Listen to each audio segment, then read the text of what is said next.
I'll be honest with you. For years, I thought compost was the only way to build a raised bed properly. I hauled bags of it, piled it high, and waited for magic to happen. But over time, I realized something was off.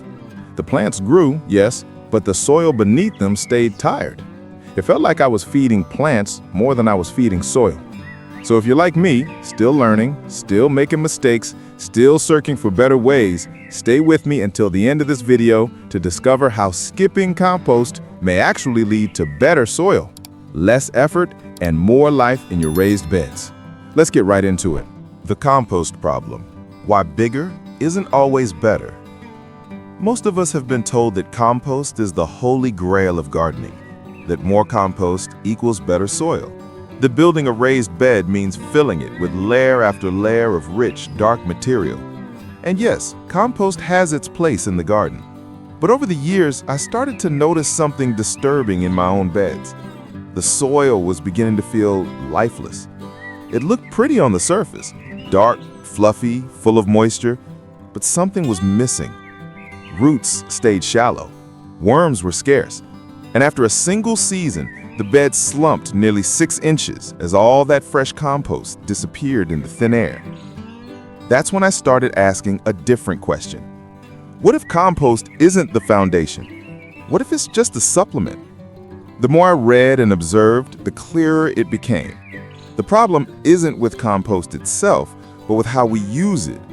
We treat it like a soil replacement, when really it's supposed to feed the soil that already exists.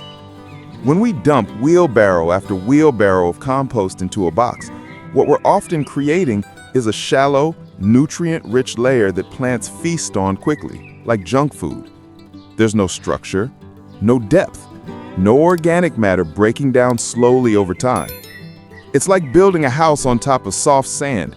It looks fine until the first real stress arrives: drought, heat, roots spreading too deep or too wide for the weak soil to support. But nature never fills empty spaces with pure compost. In a forest, a meadow, even an abandoned lot, life returns in layers. First, the leaves fall, then branches, then grasses, insects, fungi, soil animals.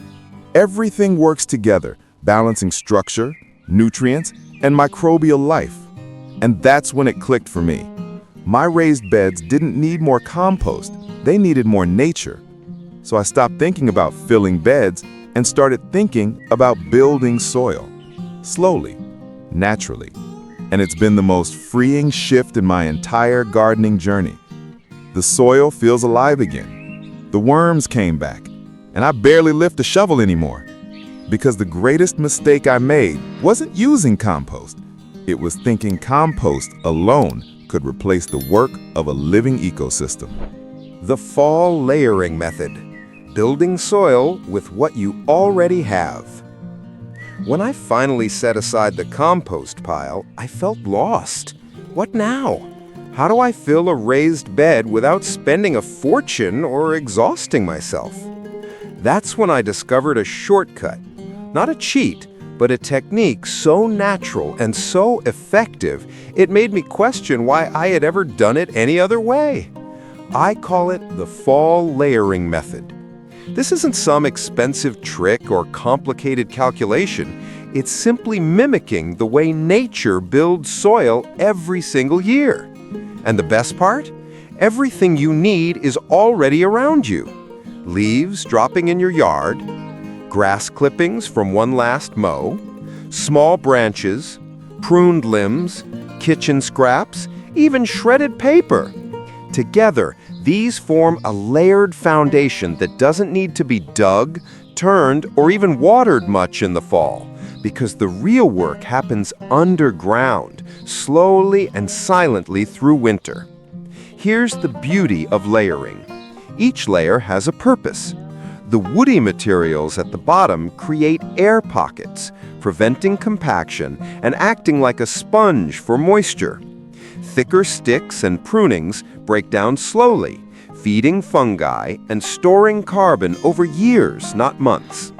On top of that, dried leaves create a blanket of protection, keeping the microbes warm even as the frost sets in. Grass clippings and softer greens provide nitrogen, accelerating decomposition and helping the layers meld into soft humus. If you have old straw, shredded cardboard, or even outdated mulch, all of that can go in too. And then you walk away. All winter long, the magic unfolds. Earthworms burrow up from the ground to drag leaves beneath the surface. Fungal threads spin through the layers like tiny highways, joining wood to soil. Rain softens everything. Frost breaks down what we could never shred by hand. By the time spring comes, what was once a messy pile becomes the beginning of rich, structured soil that holds moisture, breathes, and feeds a garden naturally. No compost required. It's humbling to realize how little we need to do to help the earth rebuild itself. Our job isn't to force fertility, it's to gather ingredients and trust time.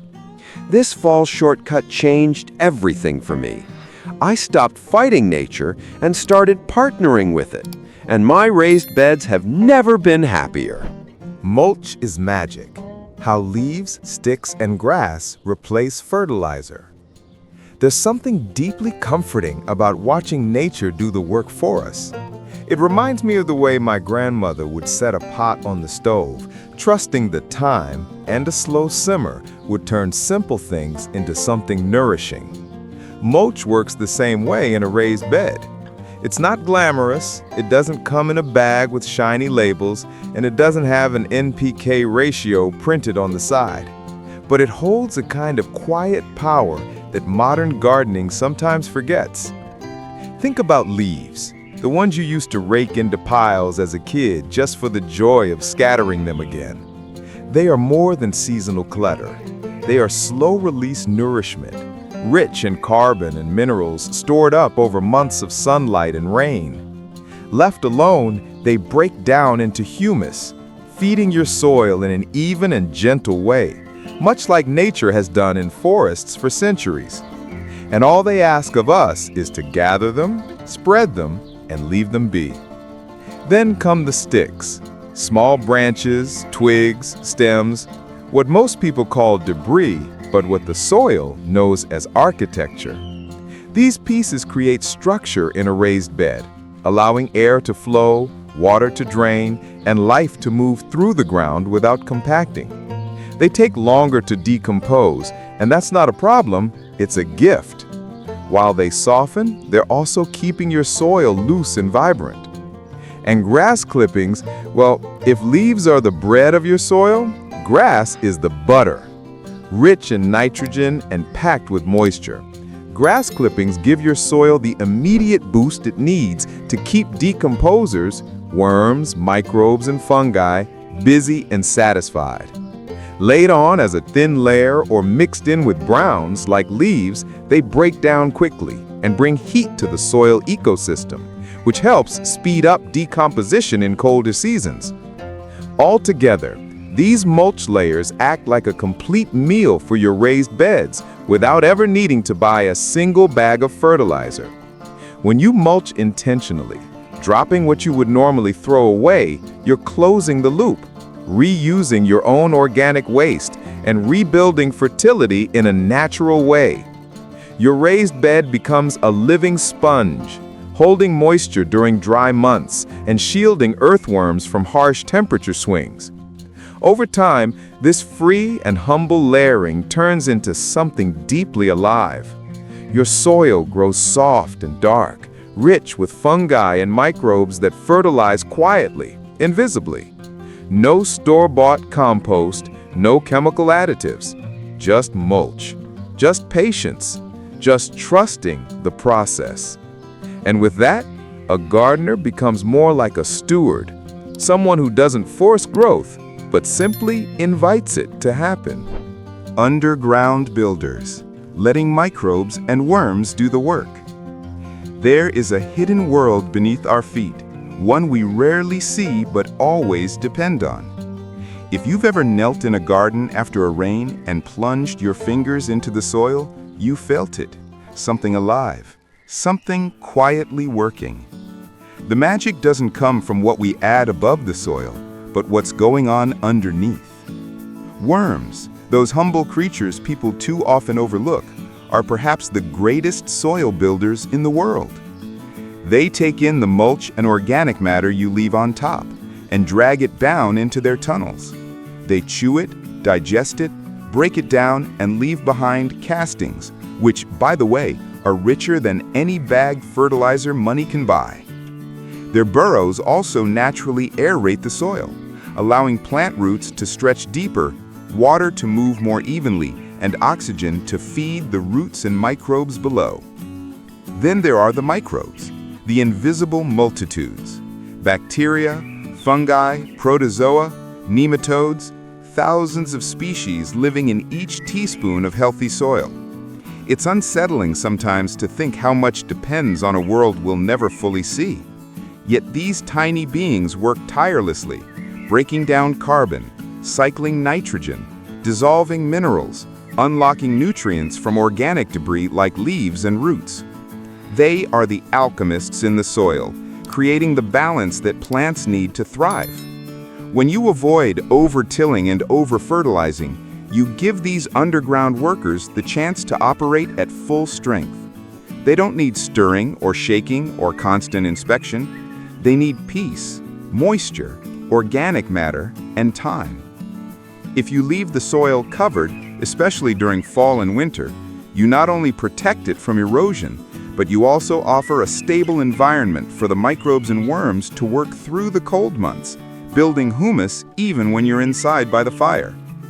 What's beautiful is that this fine balance is self-renewing. It doesn't require constant input from us. In fact, too much interference often does more harm than good. By overfeeding with fertilizers or turning the soil too frequently, we can disrupt entire communities that were quietly doing the job better than we ever could. So let the worms and microbes do what they were designed to do. Let them turn your scraps into sustenance, your mulch into magic. The beauty of this method is that it's not complicated. It's one of patience and observation. It's about working with nature, not over it. And in that simple surrender, trusting what you cannot see, you'll discover a garden that nourishes itself season after season.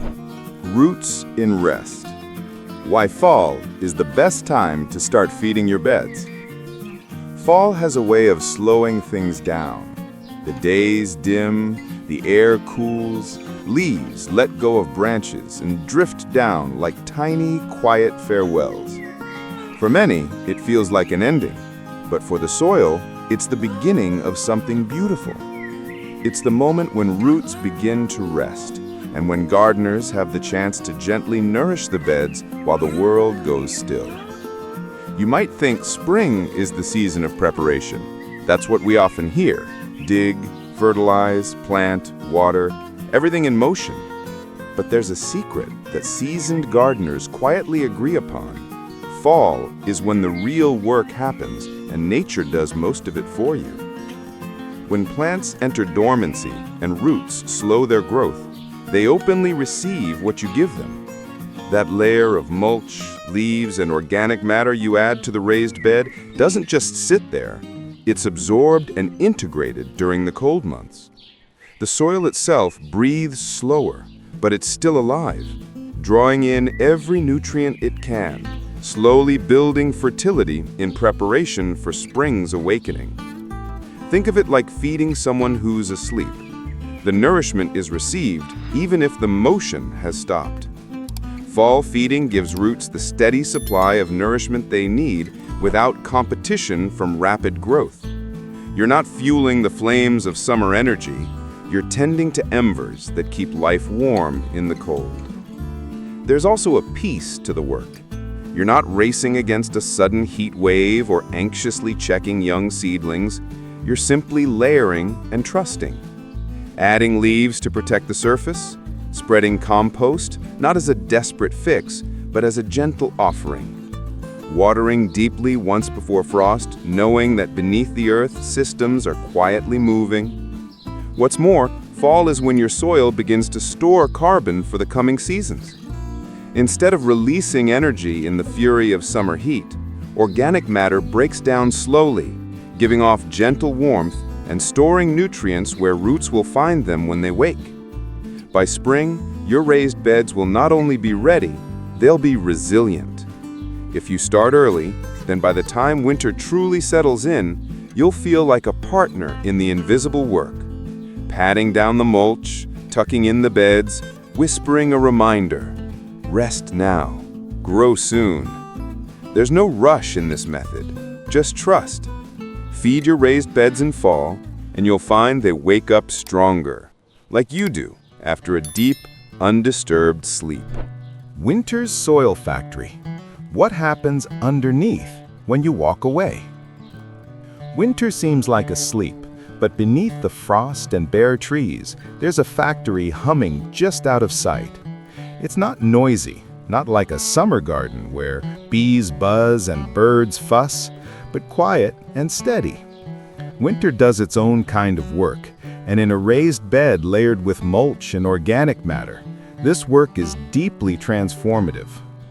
When you step back in winter and leave the beds alone, no tilling, no turning, no fussing, you're not abandoning them.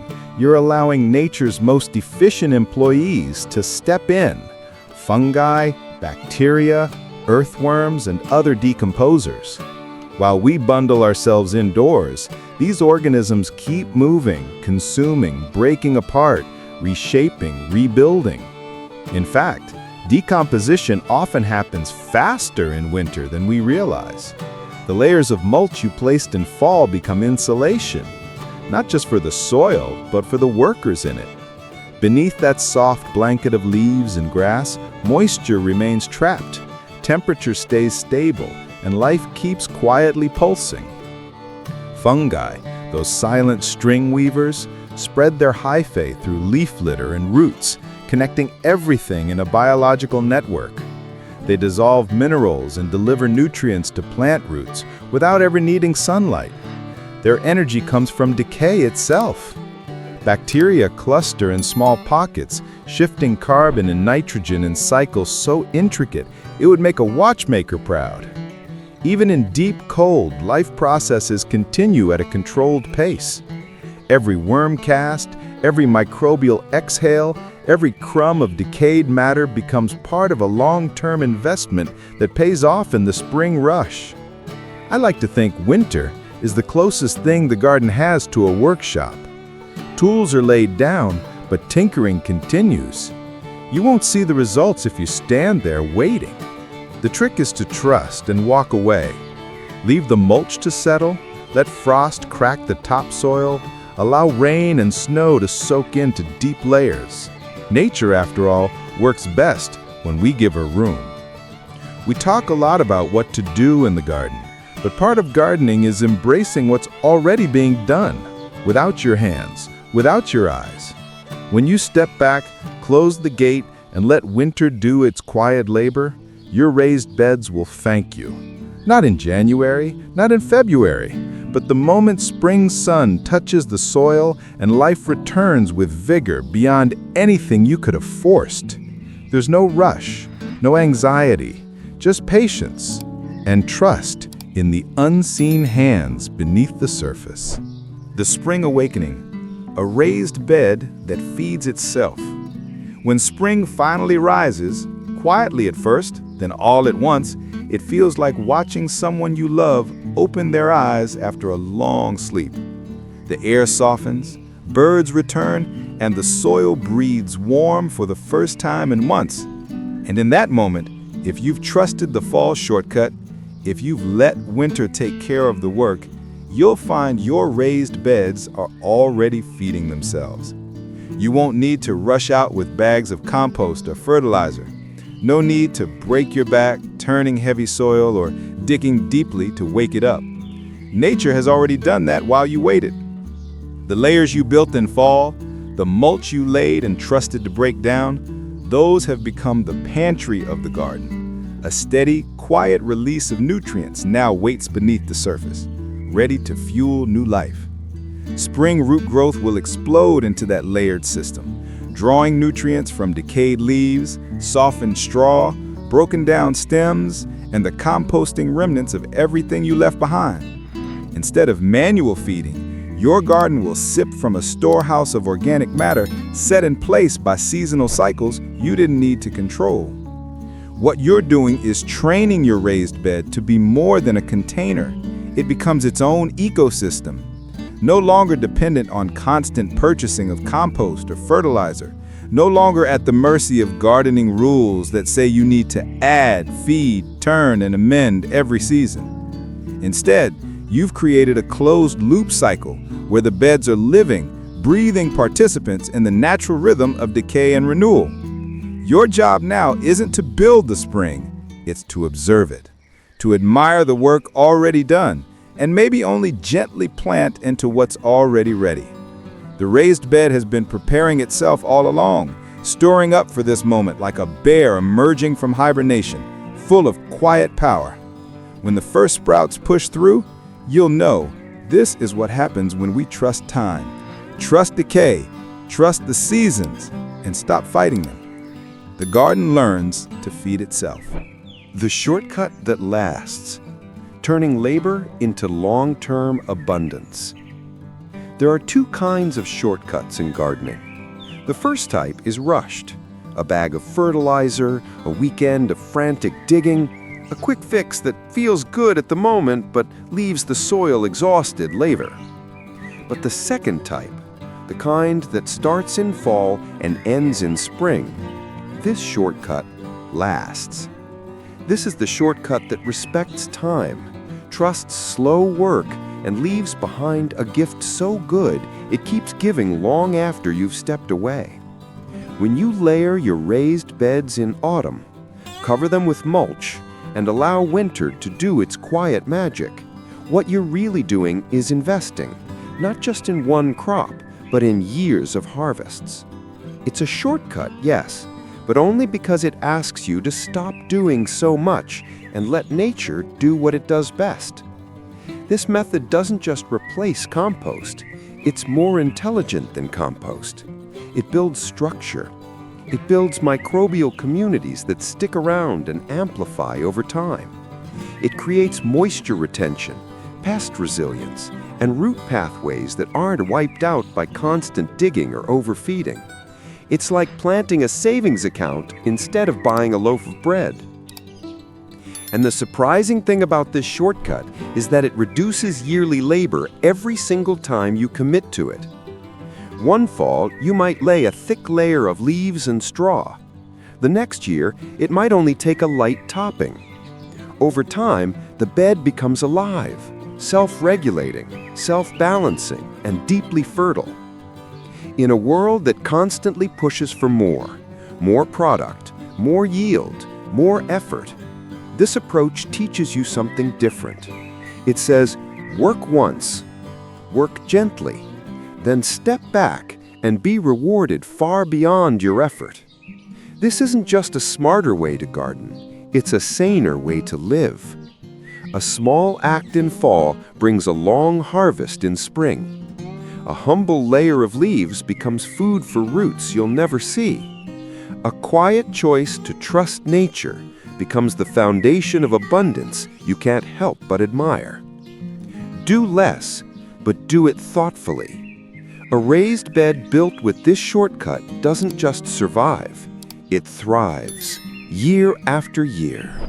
So, as we wrap this up, remember, you don't need to fill your raised beds with compost or turn them over every spring. Let nature do the heavy lifting. Start in fall, walk away, and come back to a bed that's already alive, already feeding itself, already ready for you. Trust the quiet seasons. Trust the slow work. And your garden will thank you with harvests you never imagined, season after season.